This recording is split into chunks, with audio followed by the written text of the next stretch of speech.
आज हम शिव साई धाम सरस्वती विहार में उपस्थित है। हमारे साथ हमारे मंदिर के प्रधान जी श्रीमान राकेश बाबा जी, उप प्रधान सुनील वर्मा जी, और हमारे रानीबाग से प्रधान जो बहुत शानदार कथा का आयोजन कर रहे हैं श्रीमान संजीव लाकड़ा जी उपस्थित हैं।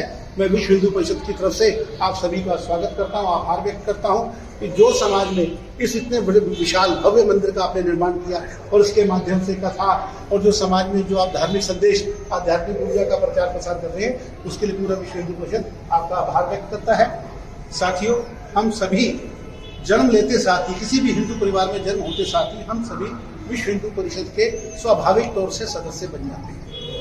हमारे सारे समाज के, हिंदू समाज के संतों का, मनुष्यों का जो चिंतन रहता है, जिसमें देश की, हमारे धर्म की, हमारे समाज की जो वर्तमान धार्मिक स्थिति है, सामाजिक स्थिति है, आर्थिक स्थिति है, राजनीतिक स्थिति है, उसको देख करके वो कुछ चिंतन करते हैं और उन्होंने कुछ बिंदु तय किए हैं।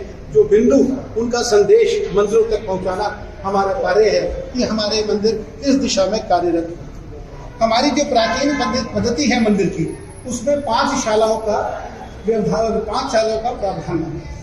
हमारे मंदिर में सबसे पहले गौशाला, व्यायामशाला, वेदशाला, संगीतशाला और नृत्यशाला, 5 शालाएं यदि हमारे मंदिर में होती है तो हमारा मंदिर सनातन धर्म मंदिर पूर्ण माना जाता है।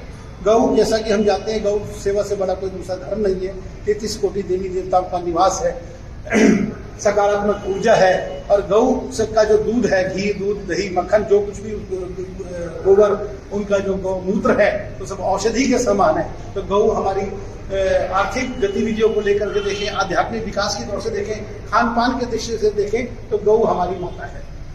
व्यायामशाला हमारा युवा शक्तिमान हो, ओजमान हो, ओजस्वी हो। आज जो बच्चे जिमों में जा रहे हैं और वहां पर जाकर के स्टीरॉयड युक्त दवाइयां खा रहे हैं, प्रोटीन युक्त खुराक खा रहे हैं और अपने शरीर को खोखला कर रहे हैं। यदि हम अपने यहाँ पर सात्विक व्यायामशाला का, जिम का इंतजाम कर सके और उनको भारतीय आहार व्यवहार पद्धति सिखा सके, भारतीय भोजन से उनको दे सके, तो इससे हमारे समाज में हमारे युवा वर्ग का विकास होगा। हमारे मंदिरों में वेदशाला रहनी चाहिए। जैसे हमने ये जो भगवान की जो मूर्तियां लगा रखी है, इसी प्रकार से हमारे 4 वेद, 16 उपनिषद, 18 पुराण, रामायण और गीता, 40 जो हमारे मुख्य धार्मिक ग्रंथ है, उनका भी प्रदर्शन यहाँ पर रहना चाहिए।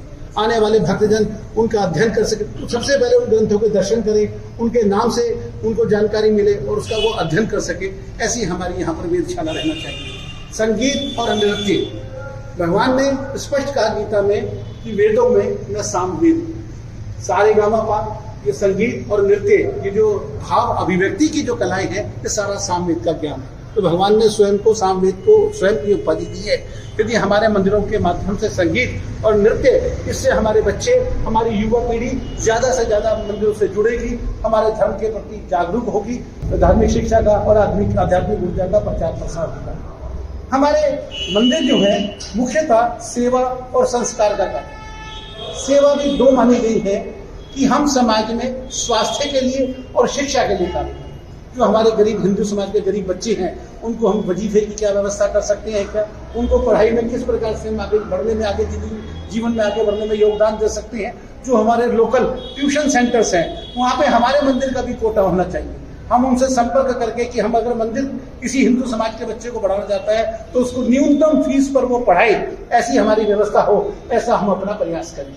तो सेवा, शिक्षा और स्वास्थ्य की हमारे यहाँ पर वीकली होम्योपैथी की, आयुर्वेदिक की या किसी एलोपैथी डॉक्टर की व्यवस्था रहनी चाहिए, ताकि हम अपने गरीब समाज को कम से कम मूल्य पर और अधिक से अधिक चिकित्सा सुविधाएं उपलब्ध करवा सके।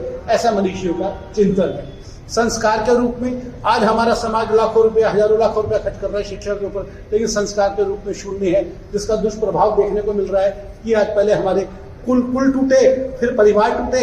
आज पति पत्नी भी साथ रहने को तैयार नहीं है, कोर्ट में केस भरे पड़े हैं, बच्चे 30-30, 32-32 साल तक विवाह नहीं कर रहे, आगे बच्चे पैदा करने में। ये संस्कारों का अभाव हमारे समाज को पतन की तरफ लेके जा रहा है। तो हमारे मंदिर हमारे सनातन संस्कृति के, हमारे 16 संस्कारों के प्रचार प्रसार का केंद्र बने, ऐसा भी हमें ध्यान करने की आवश्यकता है। संगीत के माध्यम से, नृत्यशालाओं के माध्यम से हम अपने बच्चों को अपनी प्राचीन कलाओं में प्रेरित कर सकते हैं, उनका व्यक्तित्व का विकास कर सकते हैं। ऐसा हमारे मनुष्यों का चिंतन है।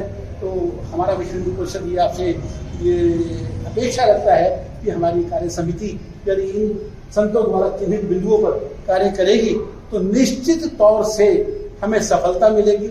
हम अपने यहाँ साप्ताहिक मंगलवार को साप्ताहिक हनुमान चालीसा का कार्यक्रम रखें, ज्यादा से ज्यादा स्वयं, अपने बच्चे, अपने अड़ोस पड़ोस, हम सबको लेकर के आए। हमारी समितियां इस बात पर एक प्रयास करें कि जो भी समिति के सदस्य हैं वो कम से कम 10 व्यक्ति जोड़ें।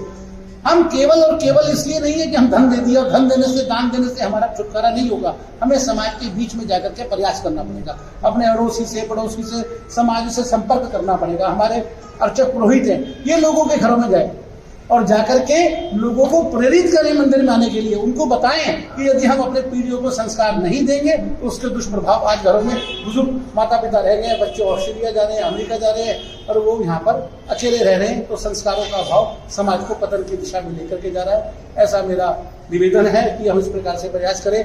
जो साधन संपन्न मंदिर हैं वो अपने आसपास के ऐसे अभावग्रस्त मंदिरों को गोद लेने का प्रयास करें और अपने साधनों में से उनको भी सेवा रख करके प्रयास करें कि हम ज्यादा से ज्यादा मंदिरों को सहयोग दे सके। इस प्रकार की हमारे संतों की, हमारे मनीषियों की, हमारे विश्व हिंदू परिषद के प्रयास है। ये उनका संदेश, हम तो मात्र संदेश वाहक हैं कि हमारे मनीषियों का संदेश हमारी समितियों तक पहुंचे और आप जितना महान कार्य कर रहे हैं, क्योंकि समाज में जिसे कहते हैं जमीनी स्तर पर तो कार्य आप लोग ही करते हैं और समाज के सहयोग के माध्यम से ये संभव होता है।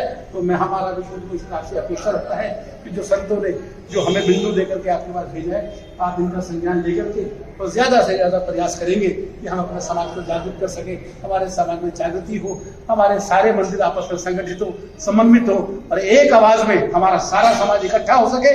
जो संगठित रहेगा वो ही सुरक्षित रहेगा। भगवान श्री कृष्ण ने गीता में स्पष्ट कह दिया कि संघे शक्ति कलयुग में, कलयुग में केवल संगठन ही शक्ति है। यदि हम संगठित रहेंगे तो हमारा समाज सुरक्षित रहेगा।